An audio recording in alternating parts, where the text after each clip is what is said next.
learn the simple economic formula that works for everybody, and I can give it to you in just a couple of sentences. A simple economic formula. Kids can understand it.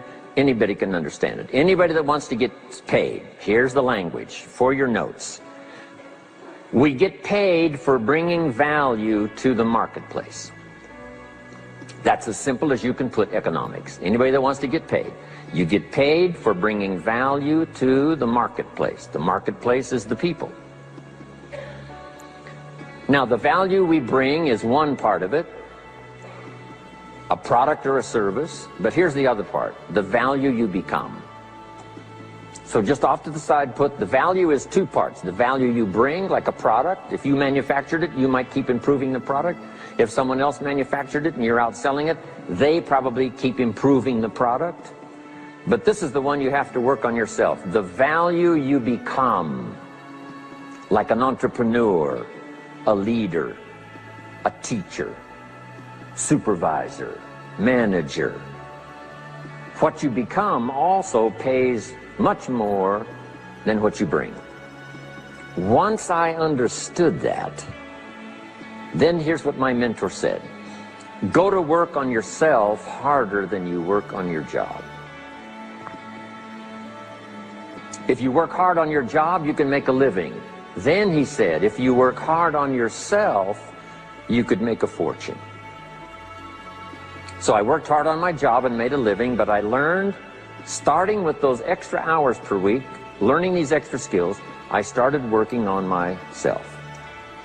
And here's a philosophical phrase everybody should take home. Here it is. Success is something you attract by becoming an attractive person. Success is not something you pursue. It's what you attract by becoming attractive.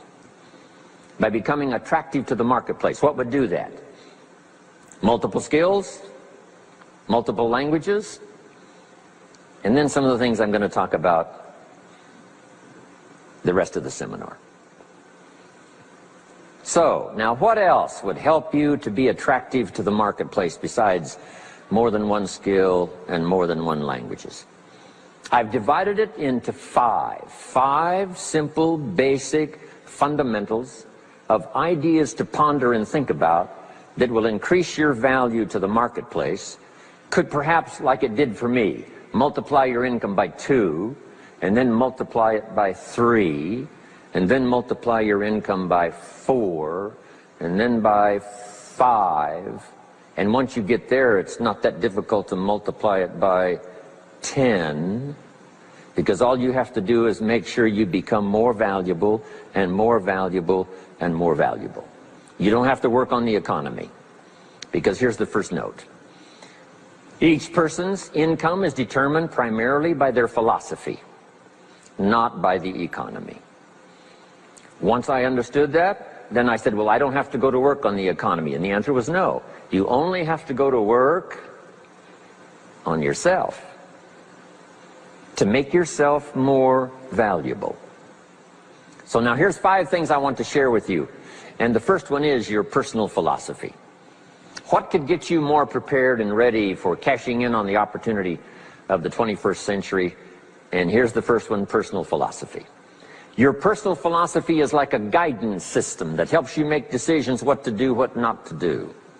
From the information you get and what you learn and what you know, we decide. Maybe your philosophy would have been 5 years ago never to attend seminars like this. You just didn't go. Now 5 years later, here you are. Something happened along the way to change your mindset, saying, hey, for the money and the time, if I just get one good idea and walk away, it certainly is worth the money and the time. So now that little amendment in your philosophy, you now say, I'm going to regularly go, because it doesn't take but a few ideas to make a great difference in your income, personal life, social life, and all the rest. So now you know that's valuable. A change of mind, a change of idea. So that's what personal philosophy is all about. The more we learn, the more we know, the better we're able to make better decisions about 2 major things. Your philosophical guidance system does 2 things. For your notes, number 1, helps you to see the dangers on one side, so you can avoid those. But here's what else your guidance system does. Personal philosophy helps you to see the opportunities on the other side so that you can expand those, maximize those. And here's what that's called. The game of life is to minimize the dangers and maximize the opportunities. And the more we know and the more we learn, the more experience we gather in sessions like this, from the sermon on Sunday morning to the books we read and all the rest, helps us to keep continually adjusting our philosophical guidance system so that we minimize more dangers, maximize more opportunities. That's really the game of life. I couldn't put it much more simply. So number one, we're affected by what we know. Now, how do we know more things and learn more things that'll help us readjust our thinking so we can avoid the dangers, maximize the opportunities? Here's number one, learn from personal experience. One way to learn to do something right is what? First do it wrong, right? Mess up, and then you say, wow, that was costly. I'm never going to do that again. So one way to learn to do it right, first do it wrong. Sometimes a negative experience turns out finally to be positive. They say if you survive your first heart attack, you may now live to be a very old person. Why is that? Well, that first heart attack, if you survived it, is called a wake-up call. And maybe the doctor said, one more of these and you're history. And you said, wow. And you make it for the health food store. And you start reading every book you can find on good nutrition, how to avoid another one of these heart attacks, and you start jogging and start walking and doing all of the stuff, and this total change of lifestyle could now save your life and cause you to live to be a very old person. Here's what my mentor said, that's some of the best advice I ever got. He said, Mr. Rohn, if you will change, everything will change for you. If you'll start making personal changes, your income will change, your health will change, your future will change, everything will change, if you're willing to start making the changes. So sometimes a negative experience now causes us to really make a sudden shift in our philosophical guidance system that says, hey, I'm never going to let this happen to me again. Fantastic. Now here's the next way to learn, and that is to learn from other people's experiences, whether they are negative or positive. It's too bad failures don't give seminars like this. Wouldn't that be good information? Now, we don't want to pay them, so they don't lecture, but their information would be valuable.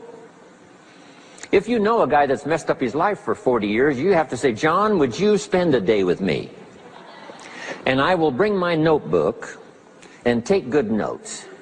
A good-looking guy like you, beautiful family, every reason to do well, threw it all away. Teach me how for the last 40 years you messed it all up. And he tells you, and you take good notes. Learning from the negative side of someone's experience. If somebody tells me these eggs are rotten, I'm not going to make an omelet and try it, right? I'm just going to take their advice and their know-how. So, learn number one from your own experiences, learn number two from other people's experiences. And my mentor taught me to always keep a journal. Here's what he said, don't trust your memory. If you want to live a dynamic life, multiplying your income, multiplying your future, be a good student. If a good idea comes your way, write it down, then ponder it, then perhaps go do it. Okay. Now, your philosophy comes from what you learn, comes from what you know, comes from other people's experiences. 3 ways now to learn from other people. Here's number one, learn from what you see. One of the great watchwords of these early years of the 21st century, pay attention. If you just watch, you can pick up clues. Success leaves clues.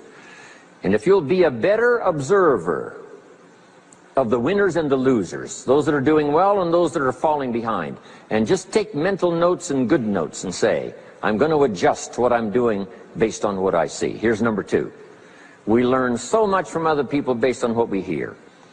Here's good advice on that. Be a selective listener. Listen to voices of value that have experience, ideas, reputation, something valuable to share. Now here's number 3. Read all the books. Now there's millions of books, so you can't read all the books. But make this note. Read all the books you need to read to make you as wealthy as you want to be, as healthy as you want to be, as prosperous, as productive, as unique a human being as you want to be. Read all of those books. Don't leave those books go unread. My mentor got me started on my library when I was 25. I got one of the best. If you saw my library, you would be impressed. I haven't read everything in it, but I feel smarter just walking in it, right? My library. I was smart enough to buy it all. Now I got to be smart enough to read it all. Now jot this down. When you do read, you have to sort through what you read and decide which is valuable to try.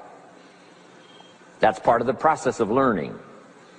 Gathering information and sorting through it. One, the information that would apply to you, and what you think would be valuable based on your current philosophical opinion.